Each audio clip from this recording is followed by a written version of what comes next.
అందరికీ నమస్కారం. ప్రపంచంలో ఎవరైనా అదృష్టవంతులు ఎవరు ఉన్నారంటే అందరికన్నా గొప్పవాడు అంటే అది నేనే. అంటే ఆయనకి ఒక ఫ్యాన్గా నాకు ఇంకా గుర్తు, నేను చిన్నప్పుడు కృష్ణలంక గుంటూరు వారి వీధిలో ఉన్నప్పుడు ఒక కర్ర పట్టుకొని తిరిగేవాడిని. అగ్నిపర్వతం తర్వాత ఆ కర్రతోనే ఎంతసేపు ఉన్నా సరే ఆ కర్రతోనే ఎవరితోనే మాట్లాడినా ఆ కర్రతోనే ఆయన అంత ఇన్ఫ్లుయెన్స్ చేసేవాళ్ళు. సో అలాంటిది ఆయనతో పాటు కలిసి వాళ్ళ కుటుంబంలోకి రావడం ఐ థింక్ దేవుడు నాకు ఇచ్చిన పెద్ద వరం. నేను కృష్ణ గారి గురించి నేను చాలా నేర్చుకున్నాను. చెప్పాలంటే అసలు పుస్తకాలుగా చెప్పచ్చు. బట్ నా ఎంగేజ్మెంట్ రోజు, ఐ స్టిల్ రిమెంబర్ ఎంగేజ్మెంట్ రోజు చాలా చిన్న లిమిటెడ్ పీపులే, ఇప్పుడు మనం వచ్చాము ఇంతవరకే. దానిలో ఒక ఆయన, చాలా ముసలి ఒక ఆయన ఉంటే ఆయన తీసుకెళ్ళి నన్ను పరిచయం చేశారనమాట. ఎవరు అంటే ధూండి గారు కృష్ణ గారితో సినిమా చేశారు అని చెప్పి నాతో సినిమా చేశారు. కృష్ణ గారు తీసుకెళ్ళి పరిచయం చేశారు. అంటే అన్ని సినిమాలు చేసిన తర్వాత కూడా మొదట్లో ఆయనతో ప్రొడ్యూస్ చేసిన ఒక ప్రొడ్యూసర్ని రెస్పెక్ట్ చేయడం, అది నాకు చాలా మంచిగా అనిపించింది. అంతేకాదు ఇంకా చాలా చాలా ఉంటాయి.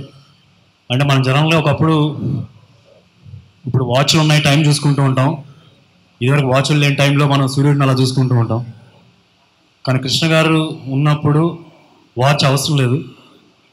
ఆయన ఇలా పలానా ఎప్పుడు ఇంటికి వచ్చేవాళ్ళు, ఇలా ఇంటికి వచ్చారు అంటే గోడ మీద వాచ్ చూసామంటే 6:30 అవి ఉంటుంది. సో ఆయనకి కానీ ఆయన చుట్టుపక్కల ఉన్న వాళ్ళు ఎవరికి వాచ్లు పెట్టుకోవాల్సిన అవసరం లేదు. ఆయన చూసి ఫాలో అయిపోవచ్చు. ఒక సూర్యుడు లాంటి వ్యక్తి. అండ్ అంతేగా డిసిప్లిన్. అంటే ఒక పెద్ద హీరోకి జనరల్గా చాలామంది అసిస్టెంట్ ఉంటారు, 10-15 మంది. ఒకరు మంచినీళ్ళు ఇస్తారు, ఒకరు అది ఇస్తారు, ఒకరు చెప్పులు వేస్తారు. సో చాలా చాలా మంది అసిస్టెంట్స్ ఉంటారు.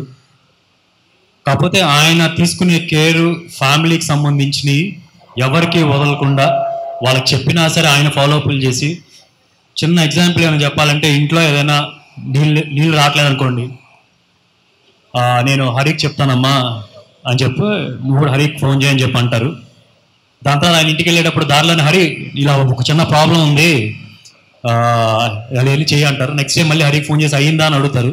అయిందని చెప్పిన మళ్ళీ అక్కడ ప్రియాకి ఫోన్ చేసి అయిందని చెప్తున్నాడు, అయిందా అమ్మా అని అడుగుతారు.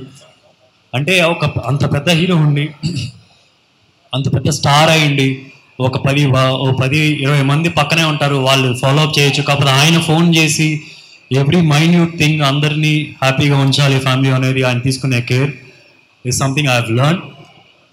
నా మీద ఇవన్నిటికన్నా కూడా చాలా పెద్ద బాధ్యతలు ఉంది. అదేంటంటే నా పిల్లలకి, ఇంకా నెక్స్ట్ జనరేషన్ వాళ్ళకి ఆయన గురించి, ఆయన సినిమాలు చూపించడం, ఆయన సినిమాలు చూపించి ఆయన చాలా నేర్చుకోవడం, ఆయన దగ్గర నుంచి నేను నేర్చుకున్న డిసిప్లిన్ నా పిల్లలకి ఇవ్వడం. సో డెఫినెట్గా నా లైఫ్ లాంగ్ అది చేయడానికి ట్రై చేస్తాను. And thank you.